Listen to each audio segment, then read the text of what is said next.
Humoriste alsacien sur la scène du Zénith ce soir, c'est le cadeau que s'offre Laurent Arnoux pour ses 10 ans de carrière. À quelques heures du grand soir, David Marcelin, Christian Lemel l'ont suivi.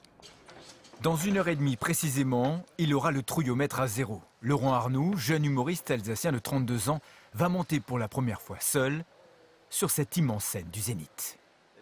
Ah, c'est bon, il se passe des choses, c'est vraiment bon. Ah, ça va être génial. Ça va être génial. L'avantage de notre métier, c'est que chaque jour est différent. On peut jouer devant des salles de 500 personnes et le lendemain devant 50 dans des petits restos, des petits cafés-théâtres ou autres. Et là, maintenant, se retrouver dans une grande salle comme ça. Donc c'est ça qui est intéressant dans notre métier, c'est que c'est jamais pareil. Un spectacle unique au programme de cet artiste, auteur de ces sketchs, qui sillonne la France et pioche dans la vie de tous les jours son inspiration. Vous avez par exemple Renault Twingo, à vous d'inventer la vie qui va avec. C'est-à-dire que tu as une voiture pourrie quand même, hein. Alors invente-toi une vie pourrie.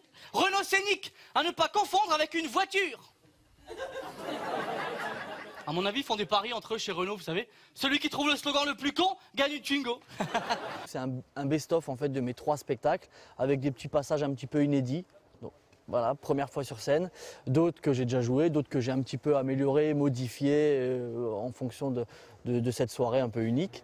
C'est ici que tout a commencé, à Holsheim, à l'ouest de Strasbourg. Ses premiers pas sur scène à l'âge de 8 ans, jusqu'à la direction artistique de cette salle, l'Espace Marceau. C'est mon lieu de travail depuis 6 ans. Je donne des ateliers théâtre enfants et adultes. Et c'est un lieu dans lequel j'ai beaucoup répété durant ces 6 années. Ouais. Il reste encore des places pour rire en compagnie de Laurent Arnoux. L'occasion aussi pour les fans d'M. Pokora d'être déjà aux premières loges pour la venue du chanteur alsacien demain soir. Voilà, et lever de rideau ce soir, 20h30.